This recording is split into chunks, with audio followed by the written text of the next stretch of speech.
நான் தான் உங்கள் பவன். அப்புறம் நான் தான் உங்களோட உங்களோட உங்களோட பேட்மிண்டன் அப்புறம் ஷட்டில்ஸ்லாம் பற்றி சொல்லுவேன். இன்னைக்கு நான் எடுத்திருக்க ரேக்கெட் வந்து ஆஸ்ட்ராக்ஸ் லைட் 27i. ஏன் நான் அந்த ரேக்கெட் சூஸ் பண்ணேன்னா, இதோ பாருங்க, இந்த ரேக்கெட் நான் ஏன் சூஸ் பண்ணேன்னா, இதுக்கு வந்து ஹை ஃப்ளெக்ஸ் இருக்காது. இந்த ஃப்ளெக்ஸ் வந்து இங்கே ரொம்ப அதிகமாக இருக்காது பாருங்க. அதுவும் நான் வந்து இப்படி அடிக்கும் போது அவ்வளோ ஃப்ளெக்ஸாக இருக்காது. ஏன் இந்த ஃப்ளெக்ஸ் தரலன்னா, யானிக்ஸ் மேட் இன் ஜப்பான் ரேக்கெட்டில்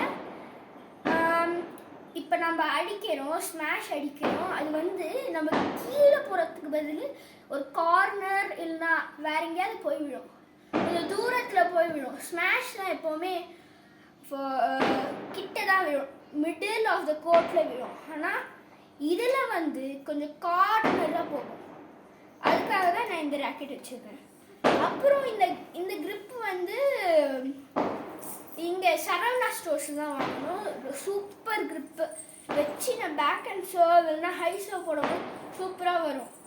இதுவும் ஜஸ்ட் எவ்வளோ தெரியுமா? 45 rupees.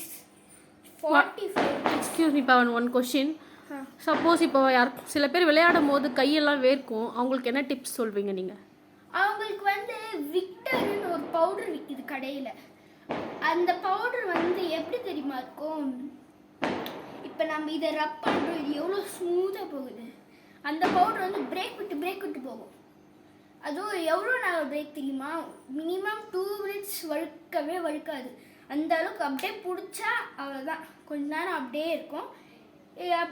அப்புறம் வேறு எதனா தொடரணும்னா இந்த மாதிரி ஸ்மூத்தாக இருக்க பொருளெல்லாம் அது வந்து அப்படியே எப்படி சொல்கிறது, ஸ்மூத்தாக இருக்க பொருள்லாம் ஈஸியாக ஸ்லைட் ஆகும். ஸோ அதுதான் இந்த க்ரிப்பு சூப்பராக இருக்கும். எனக்கு கூட தான் வேர்க்கும். எங்கள் தாத்தாவும் ஏன்டா கையை துடைக்கிறீங்க அப்படின்னு சொல்லிகிட்டே இருப்பார். நானும் அப்புறம் எனக்கு ஒரு சொல்யூஷன் வந்தது. அப்புறம் என் ஃப்ரெண்டில் நான் புதுசாக ஒரு க்ரிப்பு வாங்கியிருக்கேன். க்ரிப்பா ஏற்கனவே நல்ல க்ரிப் புதுசாக தான் போட்டேன். சாரி, நான் அது க்ரிப் பவுடர்னு சொல்ல மாட்டேன். அப்புறம் நான் இந்த க்ரிப் பவுடர் வச்சு விளையாடினேன், வாங்கி சூப்பராக இருந்தது விளையாடும் போது. ஸோ இந்த ரேக்கெட் பொறுத்து இந்த ஸ்ட்ரிங் வந்து BG65 யானிக்ஸ் ஸ்ட்ரிங் தான். நாங்கள் வந்து 600 rupees கொடுத்து வாங்கினோம். அப்புறம் இதோட லோகோ வந்து யானிக்ஸ் லோகோ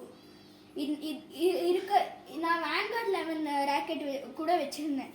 ஆனால் இது கொஞ்சம் தடி அதை விட, ஓகேவா? இதுவும் சூப்பராக இருக்கும். ஆனால் ஃப்ளெக்ஸ் இருக்காது, அவ்வளோதான், ஜஸ்ட் ஃப்ளெக்ஸ் இருக்காது. இதோட வெயிட் வந்து சம்திங் 45 இல்லை 56 என்னவோ வாங்கணும். 56 கிராம். சூப்பராக இருந்தது இந்த ரேக்கெட். ஸ்மாஷ் அடிக்கும் போது என் ஃப்ரெண்டு என்னை விட நல்லா விளையாடுவான். அவன் வந்து அட்வான்ஸ் லெவலில் இருக்கான். அவனே ஒரு 5 points ஸ்மாஷ் அடித்து தோக்கடிச்சிட்டேன். ஓகேவா? அதுதான் என்னோட செம்மையான பாட்டு இந்த ரேக்கெட்டில். Okay, thank you. And subscribe and like the channel, please. And thank you.